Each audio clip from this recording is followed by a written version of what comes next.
자, 지금부터 고전 부분 개념의 영상을 시작하도록 하겠습니다.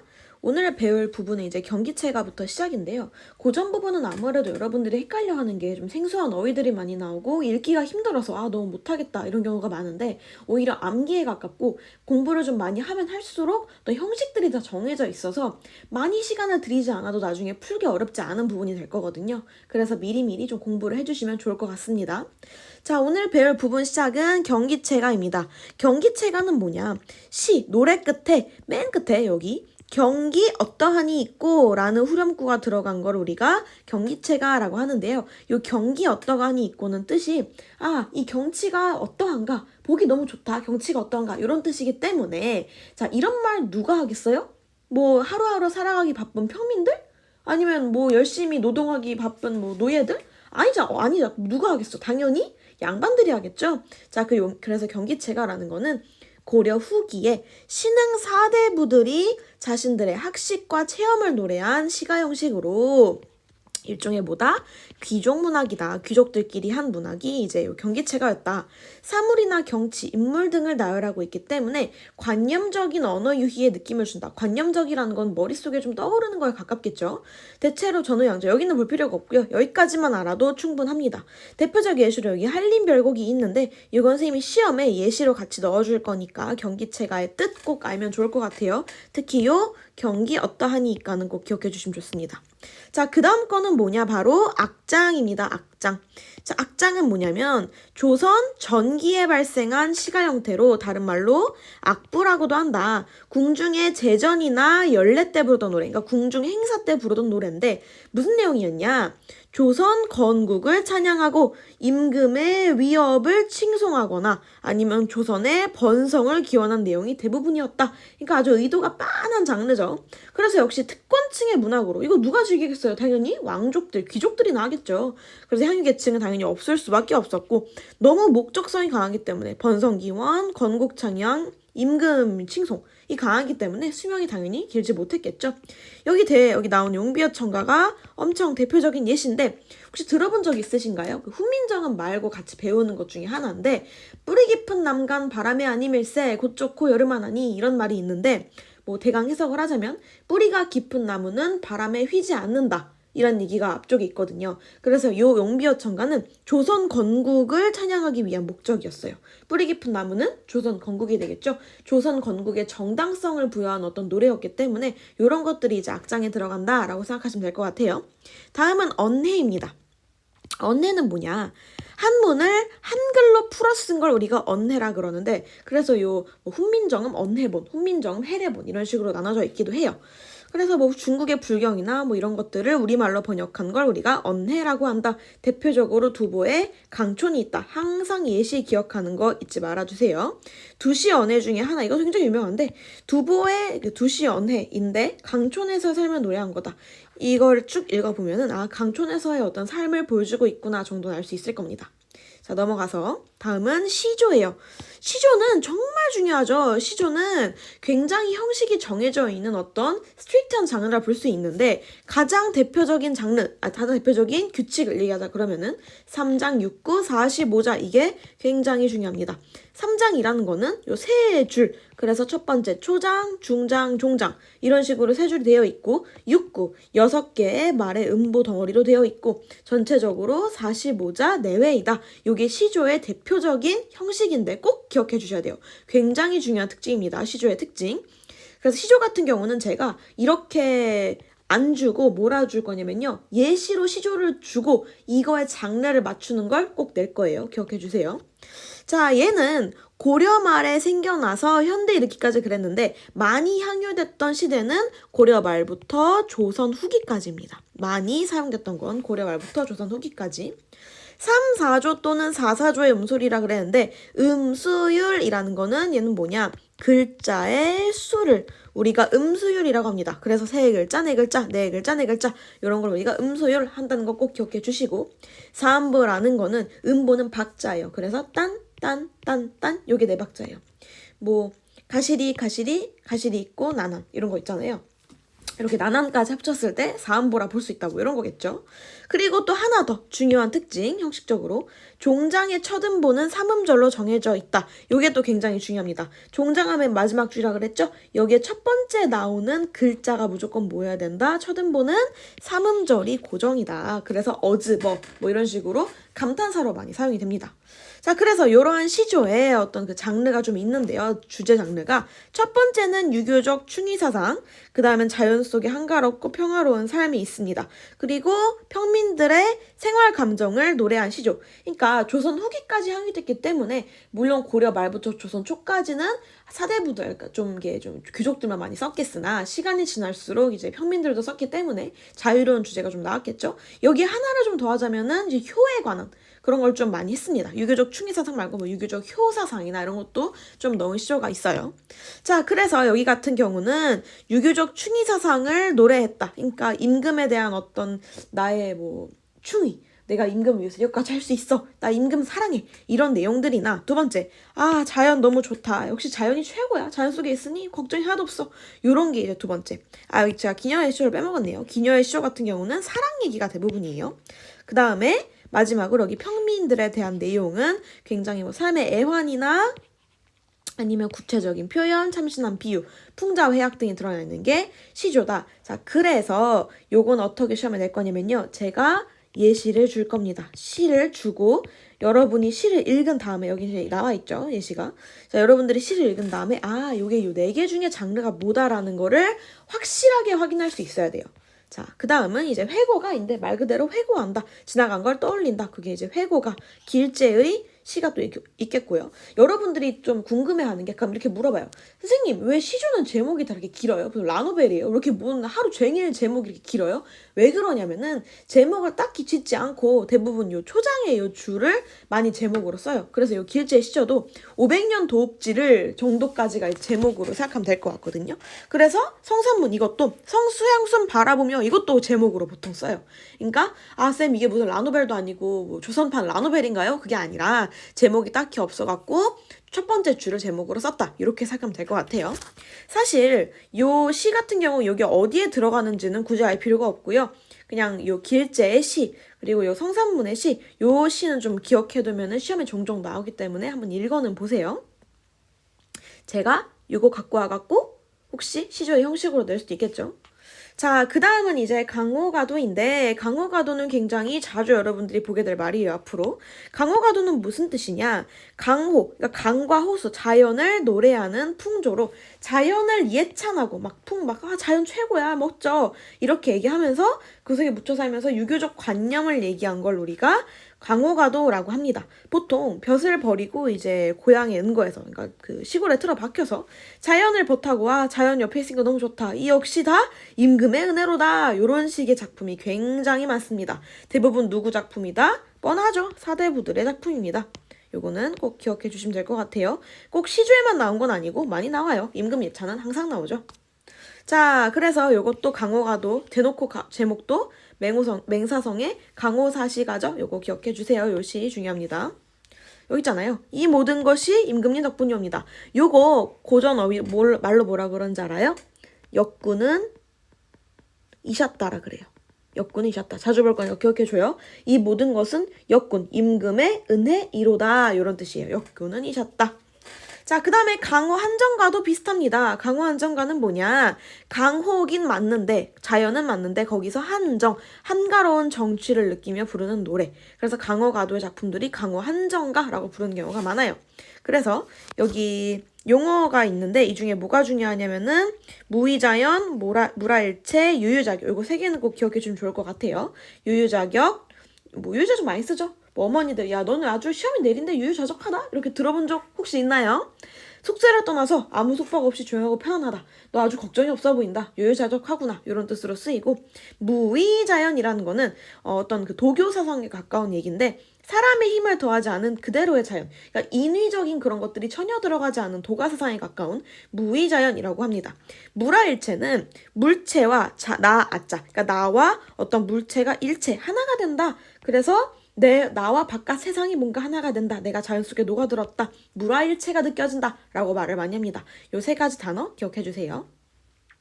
그리고 여기선 뭐가 있냐? 풍월주인이란 말이 있는데 풍월주인 되어시라 라는 시조에도 종종 나오니까 읽어보시면 될 것 같고요. 천석고왕도 알면 좋아요.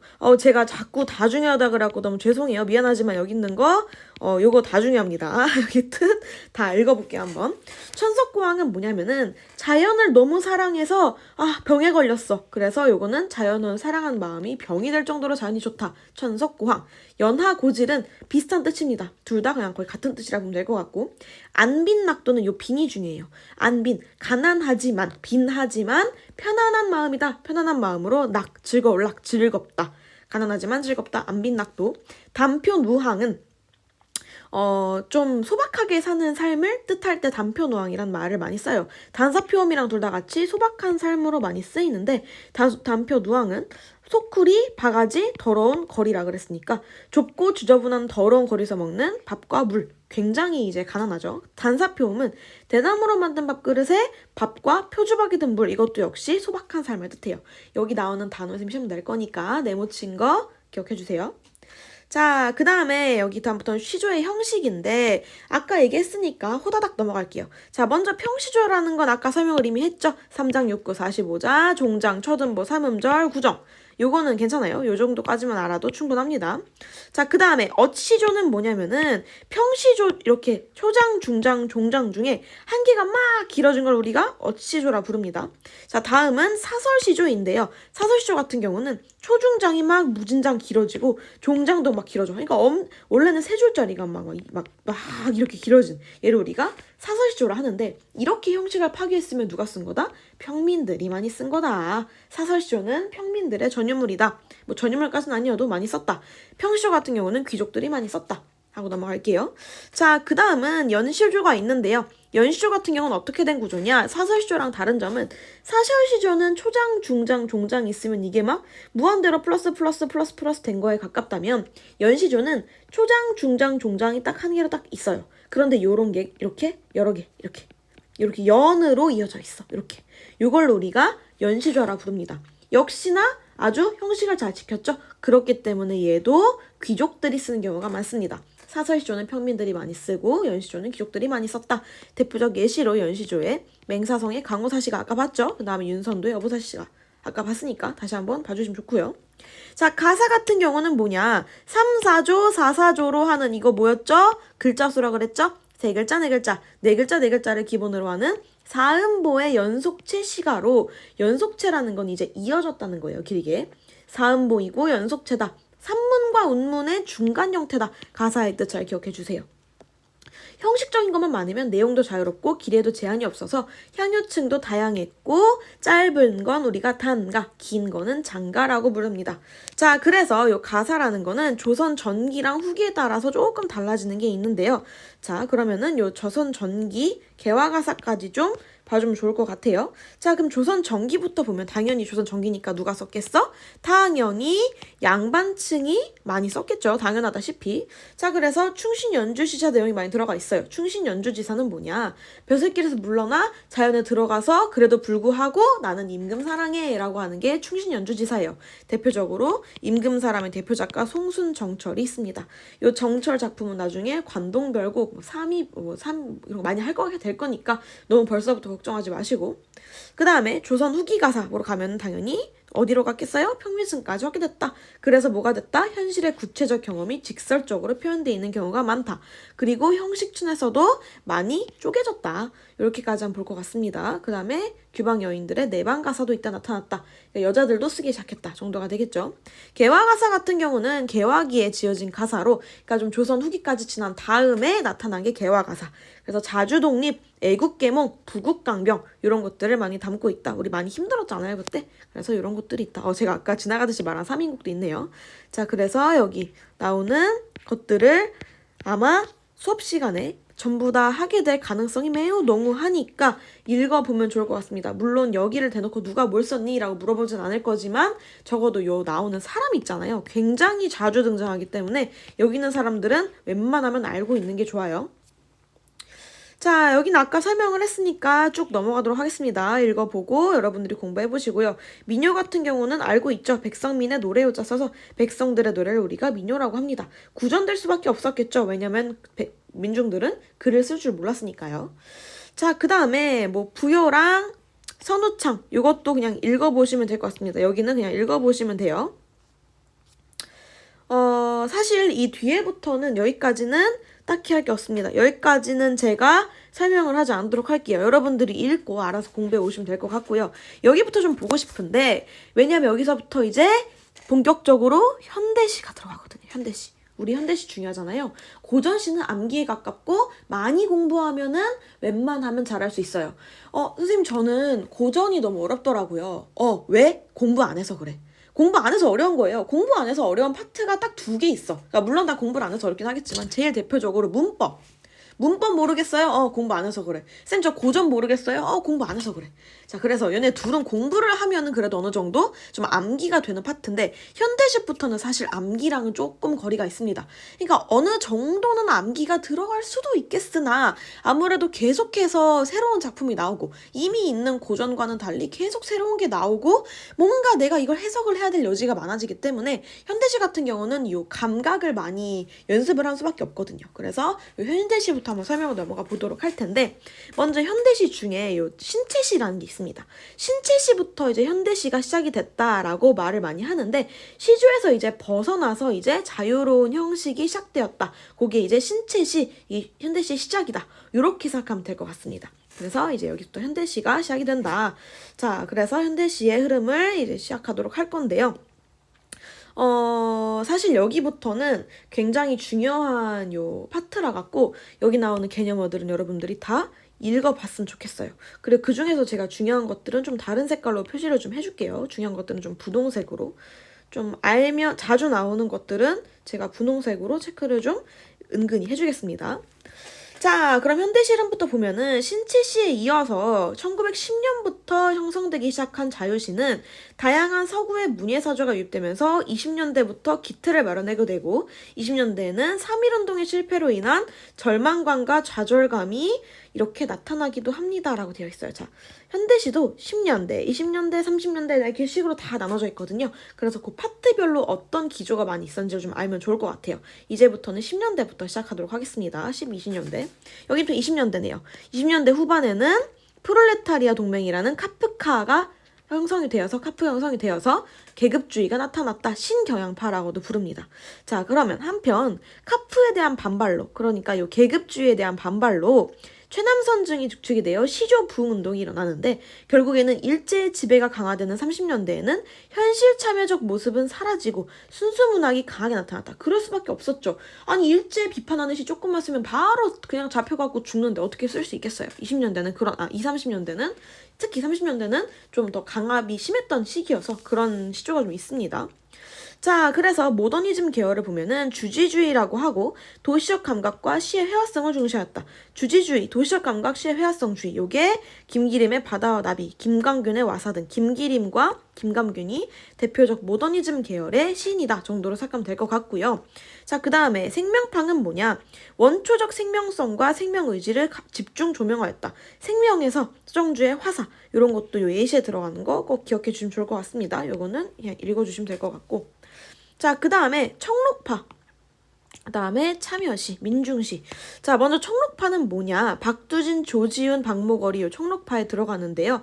여기는 그냥 청록파가 이런 사람들이 있다만 하고 넘어가면 될 것 같고 참여시가 중요하죠. 참여시랑 민중시가 중요한데요. 참여시는 이제 문학이 요 정치에 영향을 끼쳐야 된다라고 나온 애가 요 참여시예요. 그래서 현실의 문제점을 고발하고 비판한다. 현실 병역이 이바지해야 된다. 김수영의 푸른 하늘 껍데기는 가라. 굉장히 급진적인 내용들이 많이 들어가 있었고요. 민중시는 1980년대 독재 정권하에 등장한 걸로 노동자, 농민 등 민주의 관점에서 쓰인 게 이제 민중시가 되는 거예요. 그래서 중요하니까 잘 기억해 주시면 될 것 같아요. 자, 그 다음부터 여기는 사실 제가 설명할 게 별로 없습니다. 여러분들이 읽어보셔야 돼요. 읽어보면은 어렵지 않으니 예시 같은 거 나오면 좀 잘 보시고 넘어가겠습니다. 자, 그리고 전 여기 할 거예요. 여기 저는 가전체 설명하도록 하겠습니다. 가전체. 가전체란 장르가 좀 많이 나오는데요. 사물이나 동물을 의인화, 사람처럼 표현을 해서 그 일대기를 전기 형식으로 기록한 걸 우리가 가전체라고 하고 고려 중기 이후에 성행했습니다. 교훈을 줄 목적으로 쓰였는데 앞부분에서는 일대기, 뒷부분에서는 평가. 자, 이거 기억해 주세요. 앞부분에서는 일대기, 뒷부분에서는 평가. 이러한 구조로 되어 있는 게 가전체다. 그래서 이 가전체는 설화와 소설을 이어준 역할도 한다.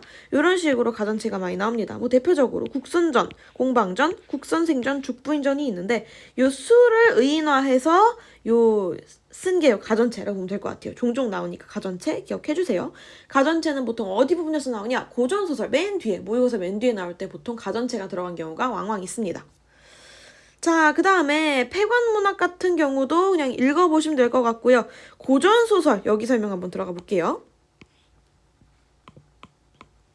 자, 고전소설이란 뭐냐? 가보개혁을 기준으로 가보개혁 이전까지를 보통 고전소설이라고 부릅니다. 대부분 작자와 창작 연대가 밝혀져 있지 않았고 초기의 독자들은 몰락한 양반과 양반 부녀자들이었지만 시간이 흐르면서 평민계층까지 독자층이 확대되었다고 합니다. 자, 최초의 고전소설은 김시습의 금오신화 기억해주세요. 최초의 고전소설이 김시습의 금오신화인데 그러니까 저거 정확히 말하면은 창작자가 알려진 남아있는 기록으로는 김시습의 금오신화가 처음이라는 거예요. 자, 그 다음에 혹시 여기 나와 있는지 모르겠는데 제가 안 나와 있지만 하나 말을 하자면은 최초의 한글 소설은 뭐게? 최초의 한글 고전소설 뭐게요? 여러분들 다 아는 소설이야. 뭐게? 홍길동. 홍길동 들어봤죠? 아버지를 아버지라 부르지 못하고 형을 형이라 부르지 못하고 이거 들어봤죠? 동해번쩍 서해번쩍 그 홍길동이에요. 그 전우치랑 좀 비슷한 느낌이죠. 자, 그래서 여기는 요 고전소설의 특징에 대해서는 여러분들이 아니요, 제가 해줄게요. 자, 주제부터 좀 들어가자면 고전소설은 대부분 권선징악에 들어갑니다. 권선, 착한 거는 뭐 칭찬받고 악은 징벌받는다. 요게 이제 권선징악인데 이렇기 때문에 어쩔 수 없게 나온 게 된 게 인물들이 평면적이고 전형적일 수밖에 없어요. 못된 사람은 계속 못돼야 벌을 받고 착한 사람은 계속 착해야 상을 받을 거 아니에요? 중간에 막 섞여 있고 얘가 사실 이 빌런은 이런 사연이 있고 얘도 불쌍해 이러면은 얘 벌 받은 분이 마음이 아프잖아. 그래서 보통 고전소설은 이렇게 평면적 인물이 많이 썼다. 그리고 어차피 당연히 권선징악이기 때문에 행복한 결말이 많이 나오고 그리고 뭐 주인공의 일대기가 많이 들어가 있고 일대기라는 건 태어나서 죽을 때까지가 일대기라 불러요. 시간이 평면적으로 그러니까 아주 과거부터 현재까지가 짜르륵 구성되어 있고 비현실적 우연적 요소가 굉장히 많습니다. 걷다 갑자기 하늘에서 뭐 신선이 내려와서 도와준다거나 아니 아무것도 안 했는데 갑자기 여기서 예쁜 여자 나타나서 자기를 와이프로 삼아달라 그러거나 그런 우연적인 비현실적 일이 많이 나타나고요. 그리고 문어체는 글로 쓰는 말투를 문어체라고 그러고요. 운무는 리듬이 운율이 있는 문체, 가사체는 노래 같은 문체. 그래서 이런 문체가 있다. 대부분은 전지적 작가 시점이고 서술자의 개입 또는 편집자적 논평이 자주 드러난다. 정확히 말하면 편집자적 논평에 서술자의 개입이 들어가는 거지만 이 정도 알고 있으면 될 것 같습니다. 자, 그래서 여기는 여러분들이 읽어보면 될 것 같고요. 여기도 읽어보세요. 시험에 안 된다는 게 아니에요. 그냥 어렵지 않기 때문에 저는 필요한 부분만 설명을 해줄 뿐입니다. 자, 여기도 마찬가지로 읽어보셔도 아주 무방한 부분. 모티브의 뜻만 좀 알면 좋을 것 같고요. 속세랑 천상계, 지상계가 많이 나온다. 속세는 사실 꼭 고전소설이 아니어도 속세는 부정적으로 표현된 시조가 좀 많죠. 홍진에 묻힌 분내 인내생이 어떠한 고 홍진은 세상에 뭔지 속세. 홍진에 묻힌 분내 홍진 나는 세상사 싫어. 나는 지금 내가 있는 장소가 너무 좋아. 거기 있는 장소에 있는 사람들 하나도 안 부러워. 이런 식으로 속세를 좀 나쁘게 표현하는 부분도 좀 있습니다. 자, 그래서 뭐 전기소설 같은 경우도 뭐 뜻을 간단하게 얘기하자면은 있을 수 없는 얘기를 하는 소설, 기이한 걸 전하는 소설 우리가 전기소설이라고 그러고요. 비현실적 세계를 다루고 있다. 그래서 그냥 이러한 예시가 있다 정도만 알면 좋을 것 같습니다. 자, 영웅소설은 고전소설의 대부분의 그 종류에 좀 들어가는데요. 주인공이 항상 영웅이야. 그 중에서 무슨 영웅? 전쟁 영웅이 많아요. 나라에서 전쟁이 일어나서 이걸 승리로 이끈 비현실적 능력으로 승리로 이끈 이 사람이 보통 주인공이 되는 경우가 많습니다. 여기 대표적 예시로 유충렬전 있으니까 한번 봐주시면 좋을 것 같아요. 자, 유충렬이란 사람의 전기 유충렬전입니다.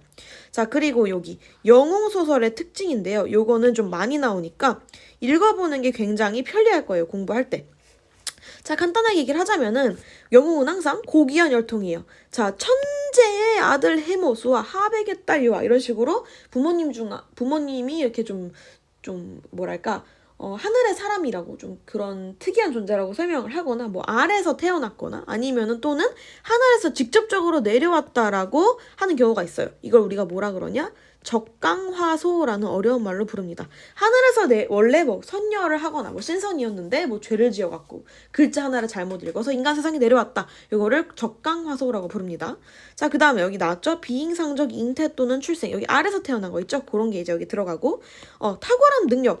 어릴 때부터 아주 남들보다 아주 뛰어났어. 당연히 영웅이니까. 어려서부터는 되게 고비를 많이 겪었어. 너무 기이하게 능력 있다 보니까 뭐 형제들이 좀 질투를 했다던가 아니면은 뭐 죽임을 당하려고 좀 그렇게 했다던가 그런 경우가 많고요. 자, 구출. 자, 자신을 도와줄 사람을 항상 만납니다. 이렇게 조력자를 만나게 되고 그리고 결국엔 다시 위기에 부딪히고 뭐 전쟁이나 뭐 이런 위기에 부딪히고 결국엔 뭐가 된다? 승리자가 된다. 권선징악이 된다. 일대기적 구조가 되겠죠. 자, 그 다음은 이제 몽자류 소설이 나오는데 자, 이거 두 개 구분해 볼게요. 두 개 구분하는 거 시험 낼 거예요. 몽자류 소설과 몽유롭게 소설 이렇게 두 가지가 있습니다. 네, 이렇게 두 가지만 보면 될 것 같고요. 자, 몽자류 소설과 몽유롭게 소설 구조는 뭐냐? 몽자류는 먼저 환몽 구조를 지니고 있습니다. 환몽 구조는 뭐냐면은 주인공이 꿈을 통해서 새로운 인물로 태어나서 꿈에서 막 열심히 산 다음에 여러분 많이 봤죠? 애니에서 땡땡 꿈 이거 알죠? 제가 여기니까 차마 못하겠지만 알잖아요. 꿈 이러고 깬 거. 그게 이제 이게 몽자류 소설에 들어가요. 현실과 꿈은 별개고 하지만 두 개 다 의미가 있어서 결국에는 현실에 대한 깨달음을 꿈에서 알게 되는 걸 우리가 몽자류 소설이랍니다. 그래서 보통 하룻밤의 꿈 일장춘몽이다. 남가일몽이다. 이렇게 많이 말을 합니다. 대표적 예시로 요 구운몽이 있는데요. 자, 이거 재밌으니까 한번 읽어보세요. 구운몽이 요 몽자류 소설에 들어갑니다. 다음은 몽유롭게 소설인데요. 꿈에서 본 내용을 기록한 걸 우리가 몽유롭게 소설, 기록하는 거죠. 몽유 구조를 지니고 있습니다. 몽유 구조는 뭐냐? 서술자가 꿈꾸기 이전에 자신의 동일성과 의식을 유지한 채 꿈속으로 간다. 그러니까 몽자류 소설은 꿈속의 나와 현실의 내가 완전 다른 인물로. 그러니까 현실에서는 열심히 공부하는 고1인 내가 꿈속에서는 이 세계에 환생한 용사 막 이런 거 있잖아요. 이런 식인 반면에 몽유롭게 소설 같은 경우는 현실이 공부 열심히 하는 고2인다? 꿈속에서도 열심히 공부하는 고2인다? 이렇게 된 거예요. 자, 요게 이제 몽유롭게 소설이 된 거죠. 자, 그래서 여기에 이제 꿈속의 세계로 나아가서 어떤 일을 겪은 후에 눈 뜬 다음에 내가 이런 걸 겪었구나. 그래서 이렇게 해야겠다. 그래서 현실은 그렇게 의미가 없고 액자 형식을 취한다. 그래서 두 가지 이야기를 이렇게 넣기 위해서 만든 그런 구조에 불과한다. 그래서 오히려 꿈을 빌려갖고 현실을 비판하는 경우가 많습니다.